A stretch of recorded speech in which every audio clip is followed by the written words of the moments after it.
So thanks for coming here and listening a bit about hardware and physical computation with Python. I think it's the only talk that is very related to this.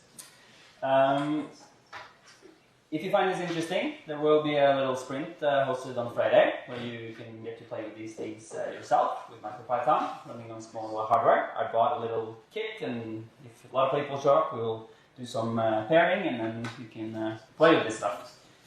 My name is Yoon. I work for a company called Sound Sensing. We monitor ventilation systems in commercial buildings like this, make sure that the operations teams are notified if there's anything weird happening. And we use Python on the back end. We use Python for, of course, machine learning and analyzing data. And we also use Python on small microcontrollers to prototype new sensor solutions. And the goal of this talk is that you, as a scientist or engineer that is supporting scientists, you become familiar in how to create custom sensor systems using microcontrollers and MicroPython, including a little bit more advanced things like on-sensor data processing with digital signal processing or machine learning. And I say familiar because I cannot teach you all of these things in 25 minutes. But we will cover a little bit about wireless sensor networks. We'll cover MicroPython, a Python that runs on microcontrollers. And we'll cover the EMLearn machine learning library for microcontrollers that I maintain. So, wireless sensor networks. What are they and why are we interested? So, for scientific applications, we want to understand the world. And in order to do that in a good way, it's very useful to measure it, to collect data that is relevant for the phenomena or the challenges that we are trying to understand. And in many such situations, it is very beneficial to be able to measure over time. It's very beneficial to be able to measure not at a single measurement point, but at many measurement points. If you want to understand how noise in a city, it doesn't make that much sense if you only have, or you cannot do much if you only have a single sensor. But if you have a lot of them, you can understand much more broadly. And if you can correlate that with other data, you can start to build a solid understanding. And if you want to understand, for example, how water flows in order to, for example, prevent or detect flooding risk or hydropower potential, this kind of things, you also want to measure not the water at a single point only, but you want to measure across a whole system, potentially a whole country. And it's in these cases, because you want to measure it over time in many measurement locations, you need something that is quite low cost. I mean, the lower cost you can do with the same budget, you can have more measurement points, right? You want to have something that works unattended. You don't want to go and sit and measure every single place. And you need some way to get the data into your, where you're going to process it, where you're going to analyze it.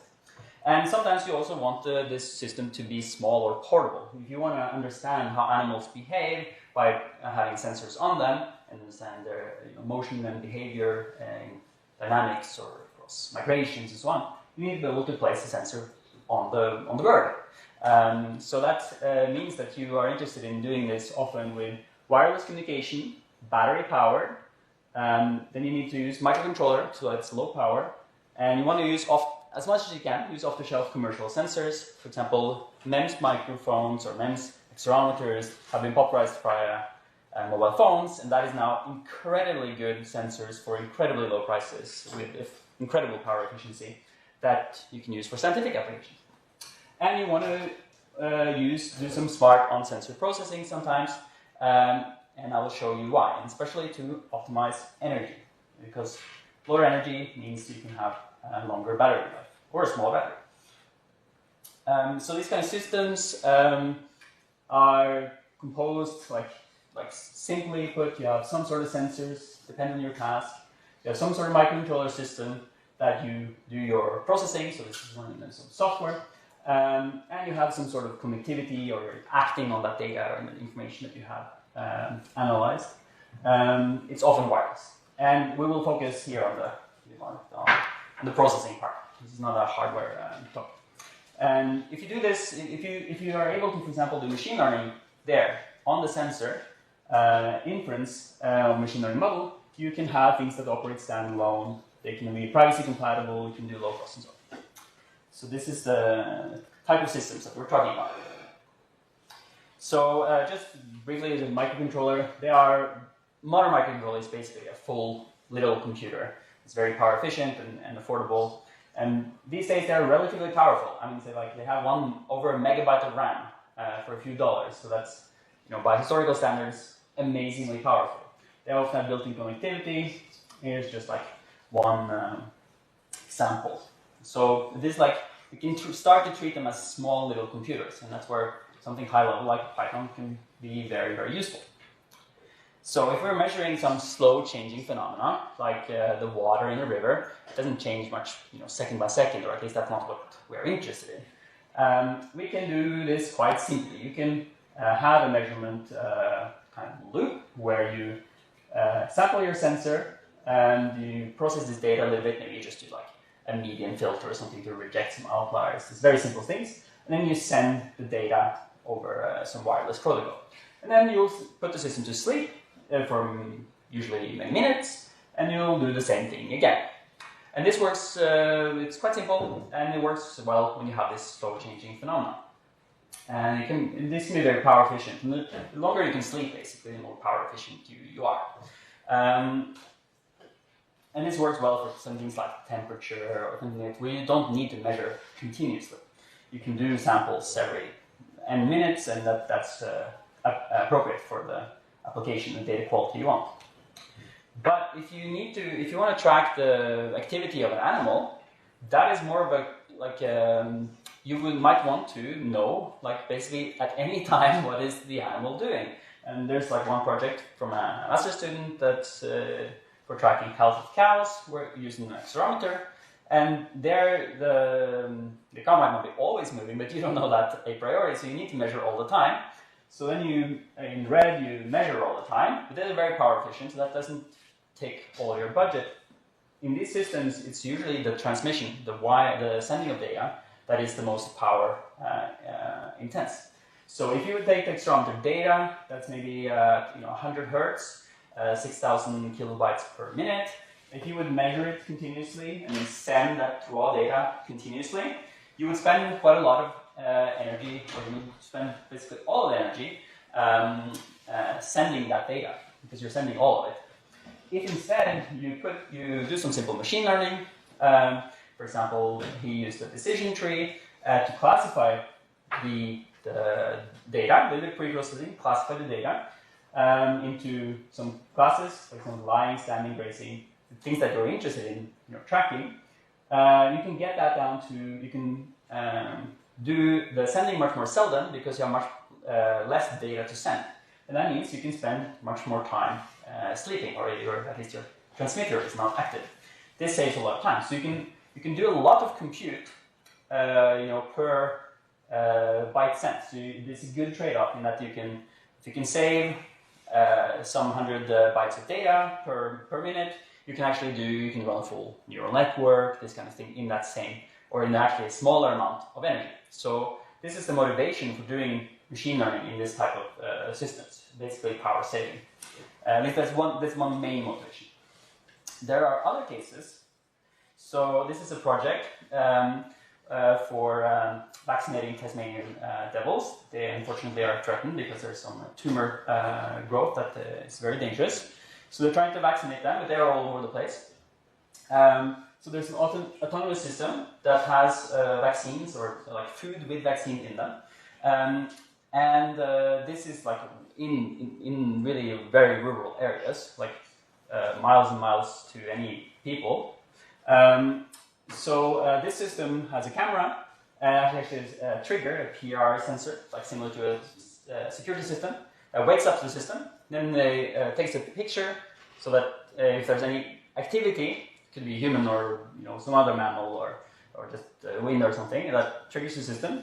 You take a picture and you find out, okay, is this a Tasmanian devil? If so, if we classify it as that, then it will dispense a bait, because we want to vaccinate the devils and not all the other mammals that are interested in this food stuff, right? Or birds or whatever. So in this case, we're acting completely locally, and this wouldn't be possible if we didn't do the machine learning there, because the connectivity, it can send events to track, that's things that happen, but it's not a reliable connection that you could, for example, like send this to the cloud, then get like, oh yeah, it's a Tasmanian devil, go back. Even if you would kind of have enough power, it wouldn't be reliable in these rural settings. So that's another case. And then you might be interested, okay, how could I do this? The tradition in in microcontroller land is that, yeah, you write all your code in C, don't even use C++, that's like too modern, that's like the traditional. But because these systems are getting more powerful, we're getting better software, you can now do basically this in Python. So there is an implementation of Python called MicroPython. It's been around for almost 10 years now.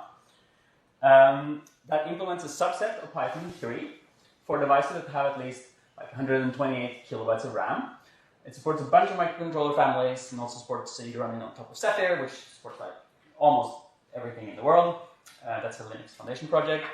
So this is a great way to use your existing Python skills into this domain, which might be new to you, or you might be not an expert on that, but you can bridge across by leaning on things that you know. So it's very easy to install. You usually download a pre-built firmware. For most boards, you can do that. There's the tool for flashing it, like programming the device, is available at least for ESP32 in BIP, so that's super nice. There's a tool for connecting to your device over USB. I can also do over Bluetooth or Wi-Fi. And then you get a shell on your little microcontroller. A device like this that costs maybe like $10. Or even smaller if you're just on the bare chip. Then you can go down to like $1. It is a completely independent Python implementation, so similar to something like PyPy. It doesn't share any code with CPython, and also the domain is quite different. So it has a high degree of compatibility with CPython, but it's not 100%. For CPython is developing, there's some obscure and very advanced features that it doesn't implement, but you will find it a very, very, very familiar environment. But notably, the C API is not the same as on CPython. So that means no NumPy, no pandas, no scikit-learn, no TensorFlow, etc. Directly. But there is another C API, and there are alternatives to many of these softwares that are, it's not just a limitation in terms of compatibility of API, but also these devices have typically 1 megabyte of RAM.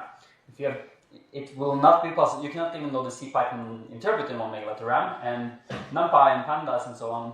Often you're at 100 megabytes just importing the module. So even if you had compatibility, it wouldn't work. So there are some known, at least documented. There's some things that are not implemented. There's references for that.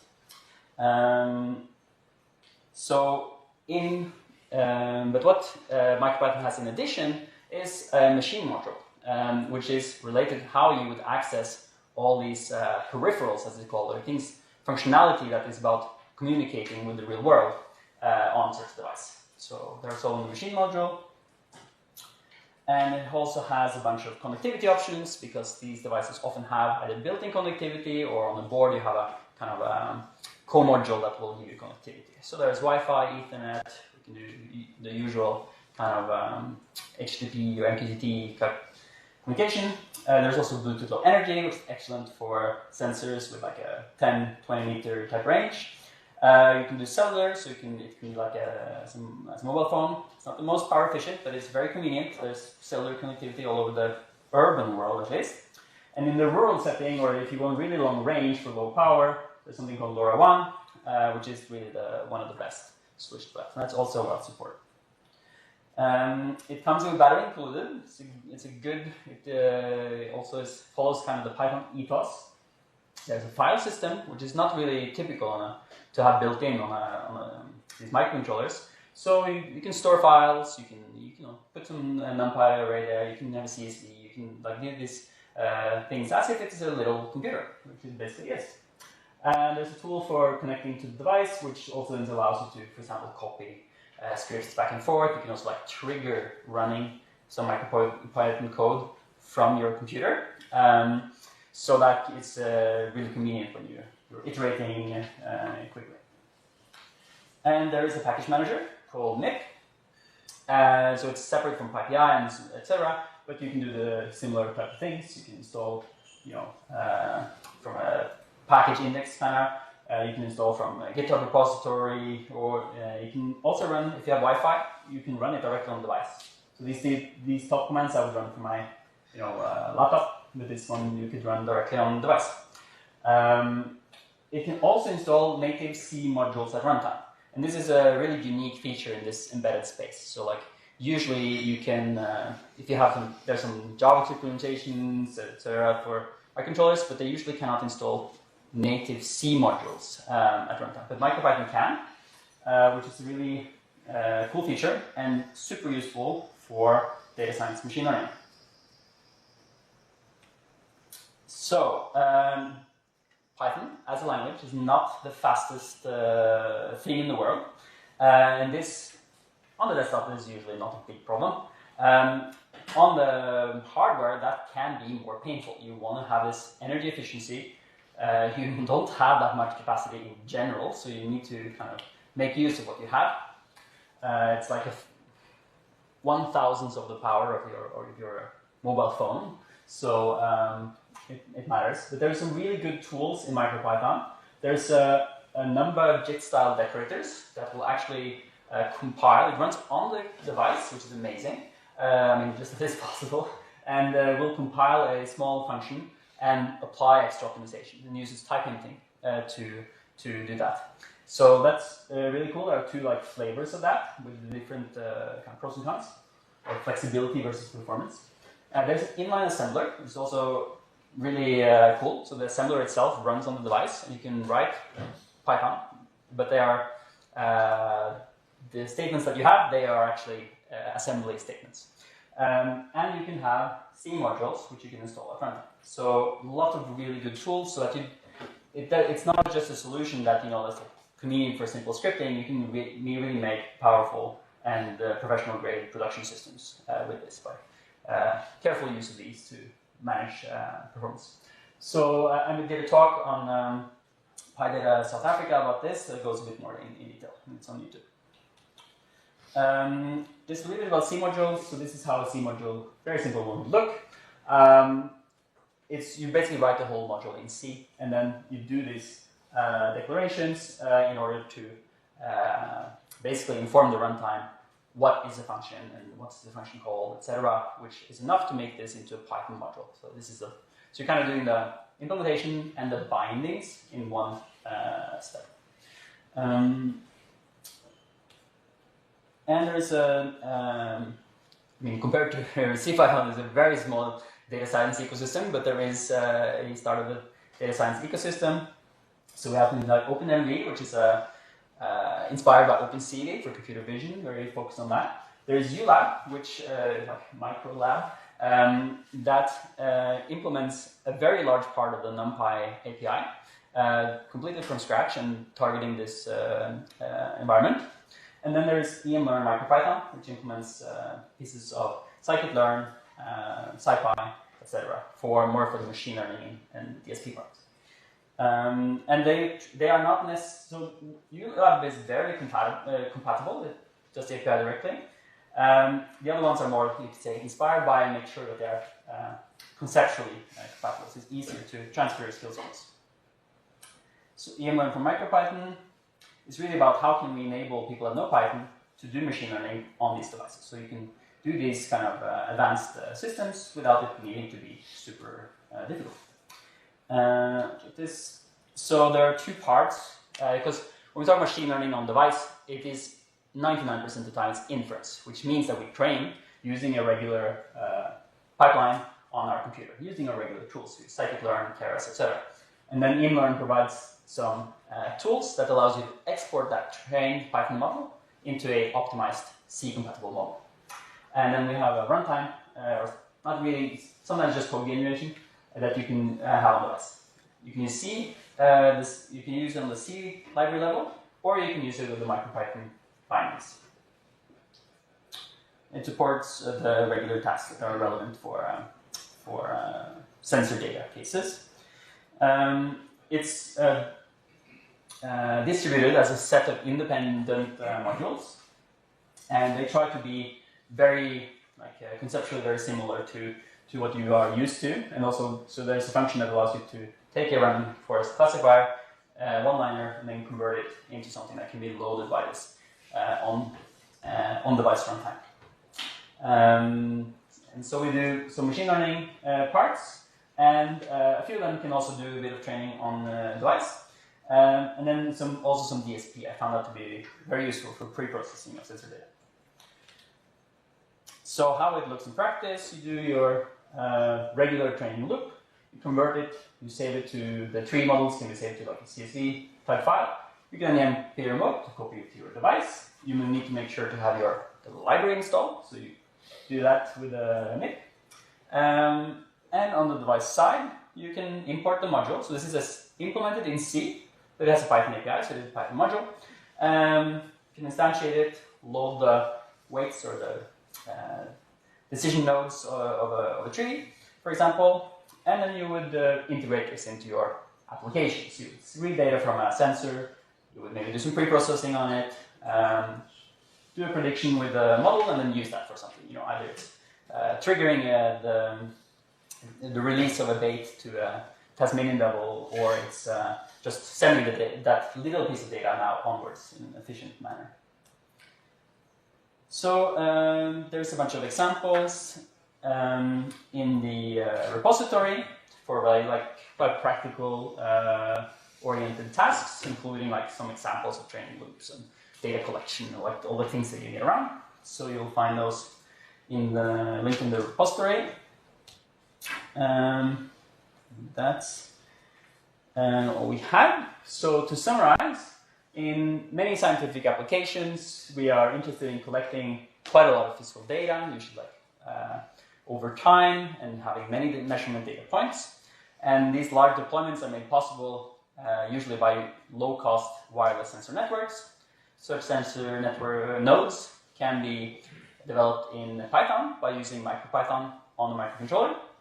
And MicroPython has a lot of good tools for this use case, for sensor data processing, including connectivity, storage, and tools for making it efficient and performant.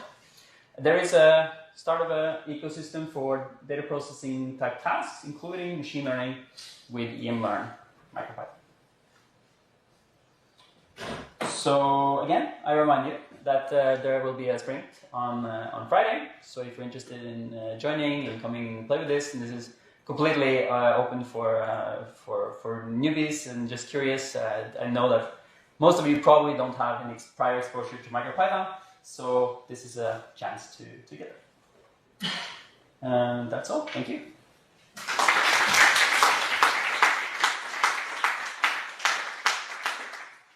Thank you for your talk about MicroPython.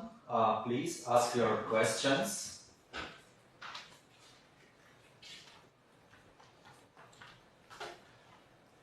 Thanks for a great talk.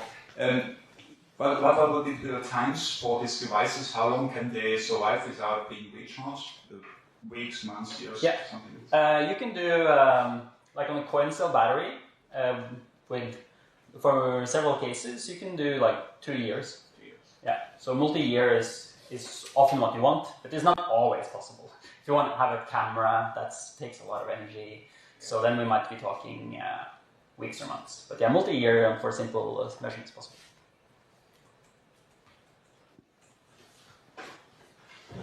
I was curious about the use of cellular network for communication. So, like, do you need a SIM for it? What can you do with it? Kind of like, you went through it very quickly, but yeah. So cellular, you could, conceptually, you can do everything that you can do with your phone. Conceptually, the modems are similar, but you need a SIM, but there is now also a thing called eSIM, so which is not a. I'm sorry.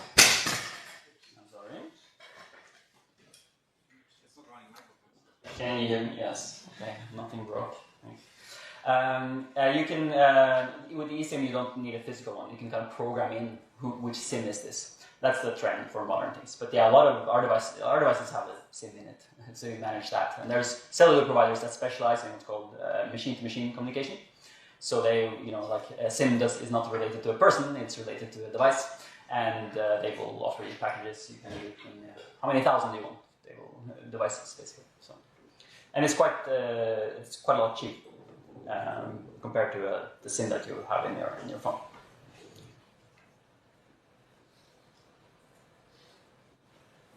Can you also store the data locally using like an SD card or something? I could imagine that it might happen in these projects that at some point you realize, oh, we should have used like a different kind of model to analyze the data on the machine, and then you still would want access to the raw data. Yeah, it's a good point. Many times you will sample some raw data. So you might have a strategy where you sample regularly on time, or maybe you do a percentage, or maybe you do some smarter things like the things that the model is unsure about, we will collect it with that. Yeah, and you might store that on an SD card. That also takes a considerable amount of energy, so you need to budget that in. And then you might pick up the devices every couple of months, and you have a selection of raw data there as well. And that is a very tricky consideration, not just having the final deployed system, but also something there where you can debug, you can improve the models. Because with machine learning, weird things happen, more common than uncommon.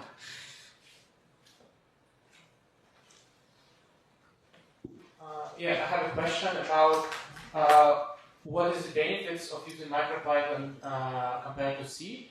So I guess if previously people for years have done it in C, there should be some infrastructure, some libraries for machine learning, some lightweight machine learning algorithms in C, and what benefits MicroPython provides if we still have to develop this ecosystem, we cannot use the existing ecosystem.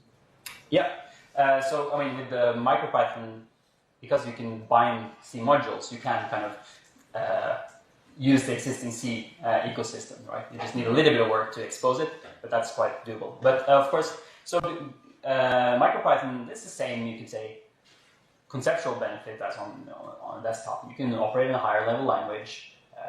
Automated testing, for example, is much better. So it's much more nice to do automated tests in Python compared to in C.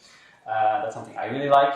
You have high-level facilities like a file system just built in, connectivity. With the IoT, you're often dealing with network type protocols, right? Which might be text-based or binary-based and so on. And doing that in C is very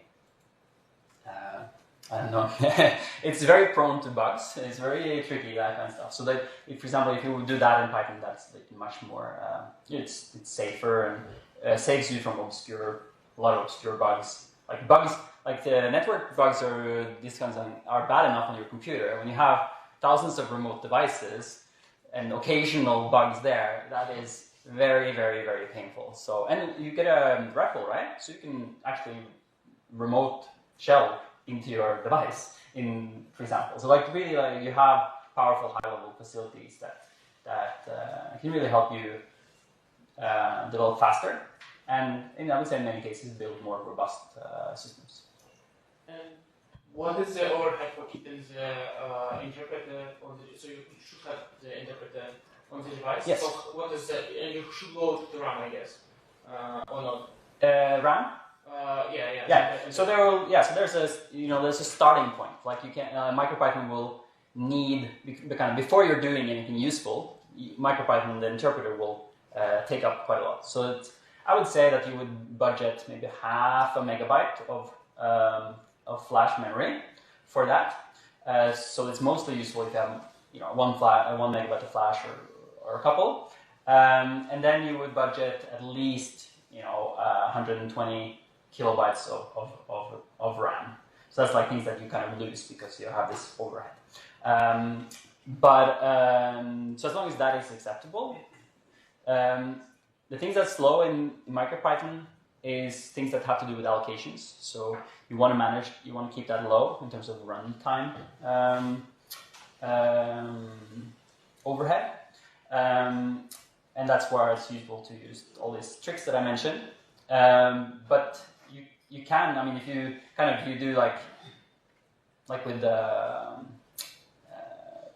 pandas and NumPy, etc. If you chain through those in your program, your execution time is 99% of the time inside there. And then same here, if you do that style, you'll have very close to the same efficiency. Thank you so much for your talk. If you have more questions, you can come on Friday for the sprint and get much more about using MicroPython for microcontrollers instead of C. Thank you.